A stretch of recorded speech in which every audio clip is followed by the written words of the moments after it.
What if a country decided to build an entirely new capital city from scratch? Not just a few government buildings or a new neighborhood, but a futuristic city larger than Singapore, designed to house millions of people. That's exactly what Egypt is doing. Right now, in the middle of the desert, one of the biggest construction projects on Earth is taking shape. It will have Africa's tallest skyscraper, huge government buildings, luxury neighborhoods, massive parks, and a skyline that looks like something from the future. But here's the question. Can a city built in the middle of nowhere actually become a real capital? Or will it become one of the most expensive mistakes in modern history? Let's find out. For decades, Cairo has been the heart of Egypt. It is the country's political, economic, and cultural center, but with more than 20 million people living in the greater metropolitan area. The city has reached its limits. Traffic has become unbearable. Roads are packed every day. Government offices are overcrowded. Millions of people spend hours stuck in traffic, just trying to get from one place to another. Instead of trying to keep expanding Cairo, Egypt made a bold decision: build an entirely new capital. Around 45 kilometers east of Cairo, a brand new city is rising from the desert. This isn't simply a replacement for Cairo. The goal is to create a second center for the country, where government offices, businesses, and millions of residents can live and work in a modern environment. The numbers are hard to believe.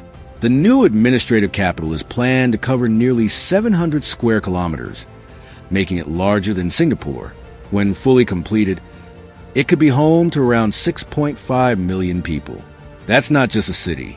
That's an entirely new metropolis. Everything is being built from the ground up.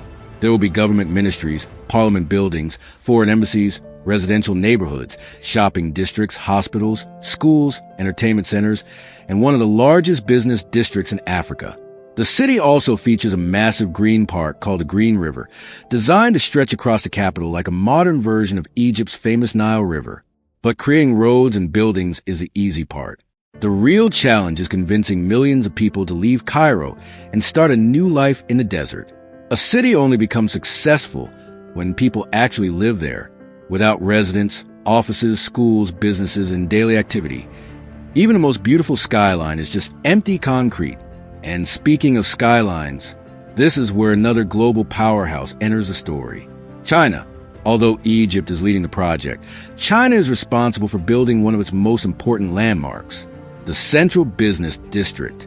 This area will become the financial heart of the new capital, filled with office towers, luxury hotels, shopping centers, and modern commercial buildings. Standing above everything else is the iconic tower.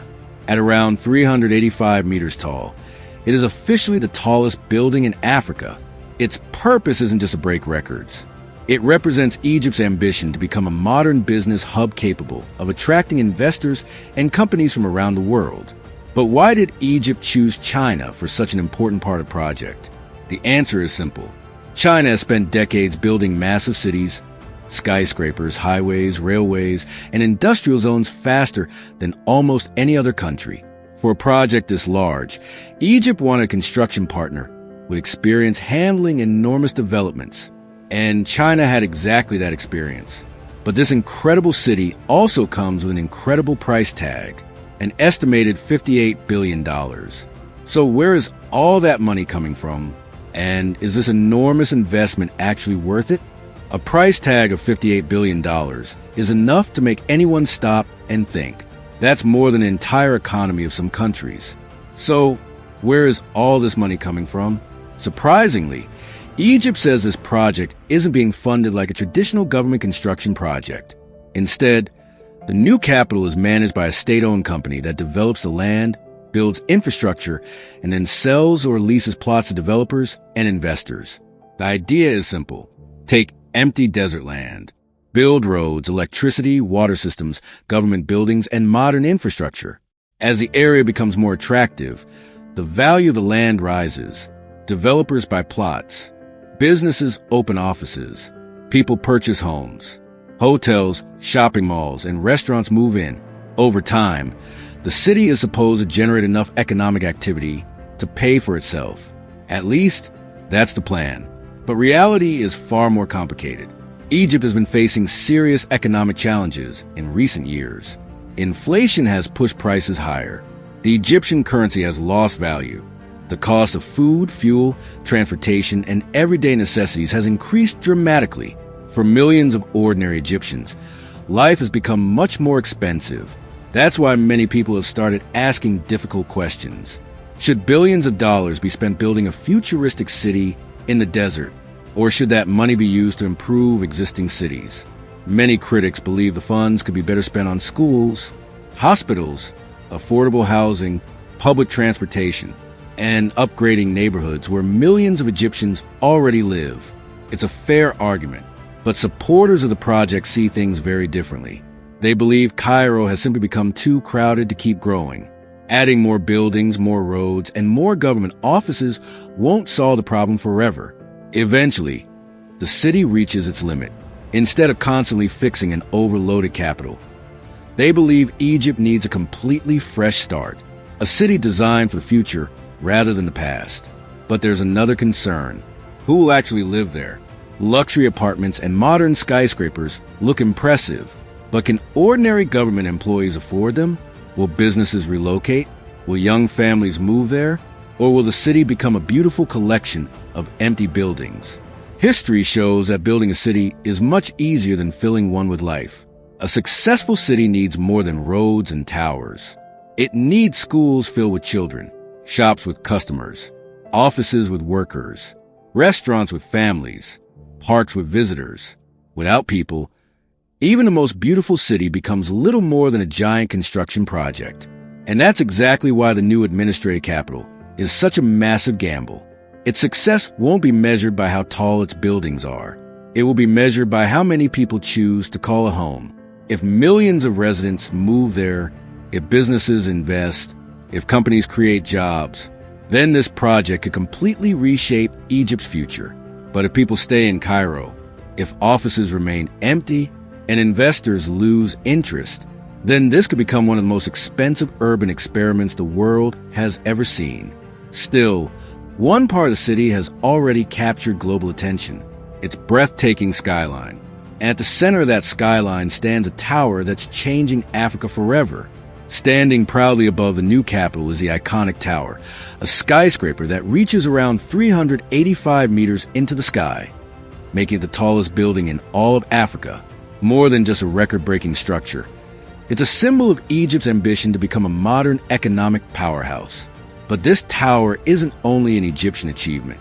It was built by one of China's largest construction companies, a partnership that highlights China's growing influence across Africa and the Middle East.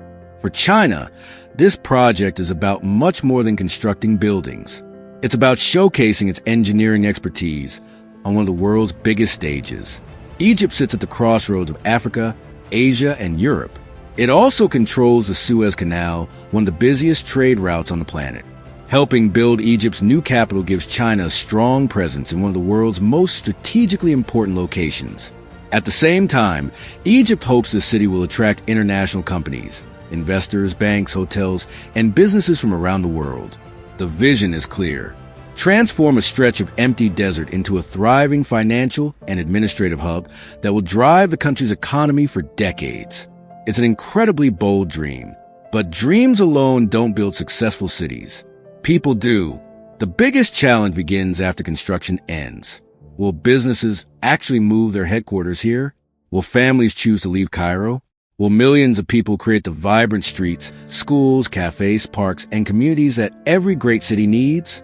Or will large parts of this futuristic capital remain quiet and underused? History has shown that many planned cities around the world have struggled to attract enough residents. Some became thriving capitals. Others became symbols of overambition. Right now, Egypt's new administrative capital stands somewhere between those two possibilities. Its roads are ready. Its skyline is rising. Its government buildings are opening. Now the world is waiting to see whether people will follow. If this city succeeds, it could become one of the greatest urban development projects of the 21st century, easing Cairo's congestion, creating new jobs, attracting global investment, and reshaping Egypt's future for generations.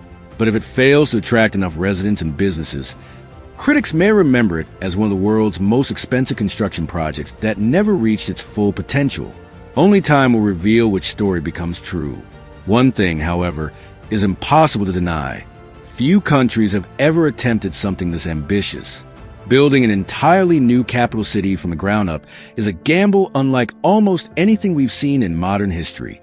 And whether you see it as a masterpiece of vision or a risky experiment, the world will be watching every step of its journey. So, what do you think? Will Egypt's new administrative capital become one of the world's greatest cities? Or will it struggle to escape the shadow of Cairo? Share your thoughts in the comments below. If you enjoyed this video, don't forget to like, subscribe, and turn on notifications for more fascinating stories about the world's biggest megaprojects, groundbreaking engineering, and incredible innovations. Thanks for watching, and we'll see you in the next video.